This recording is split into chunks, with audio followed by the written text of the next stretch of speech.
Keke Rosberg profile. Few have worked as hard as Keke Rosberg to get into Formula One, and even fewer have made the most of their opportunities like the Flying Finn did. Having become the European kart champion in 1973, he moved into Formula V, but needing prize money to progress in 1978 he successfully raced in European Formula 2, the North American Formula Atlantic and Formula Pacific Series. It meant a season where he competed in 41 races on 36 weekends across 5 different continents.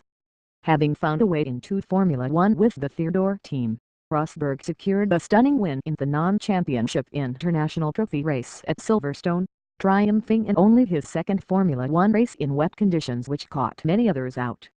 He spent the rest of the season switching between the uncompetitive Theodore and AS teams, before moves to Wolff and then Fittipaldi saw little improvement as he often failed to qualify, despite the third place for Fittipaldi at the Argentine Grand Prix in 1980. The Fittipaldi team's funds ran out in 1981, but fortune was on Rosberg's side as a vacancy opened up at Williams when 1980 champion Alan Jones retired. An impressive test for the team at Paul Ricard secured him the position, and in a competitive car he could finally show what he could do. His first season with the team saw him take only one win, but a series of other high finishes in a year where 11 different drivers won races was enough to see him crowned world champion. The dominance of turbo power kept Rosberg out of the title picture the following season, and his 1984 car was unreliable. In 1985 though, he showed some of the awesome speed that was his trademark, taking pole position at Silverstone with a lap that averaged 160.9 mph, the record that stood until Juan Pablo Montoya beat it, setting his pole lap at Monza in 2002. Rosberg won 2 races that year to finish third in the championship, hampered by a spate of early and mid-season retirements.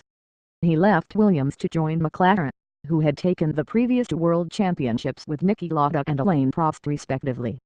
But Prost comprehensively beat Rosberg in an underpowered car, while the death of his close friend Elio De Angelis in testing at Paul Ricard hit Rosberg hard, and he retired at the end of the season. He stayed around the Formula One paddock though, going on to manage fellow Finns JJ Lehto and Mika Hakkinen, before overseeing his son Nico's career, as the Rosberg name continues in the sport. Strengths and weaknesses: hard-working and fiercely committed, Rosberg looked fast and was fast, as his lap at Silverstone testified. He made the most of his opportunities when they came to him, but his driving style eventually wore him down and was outlasted by the much more tactical Prost at the end of his career.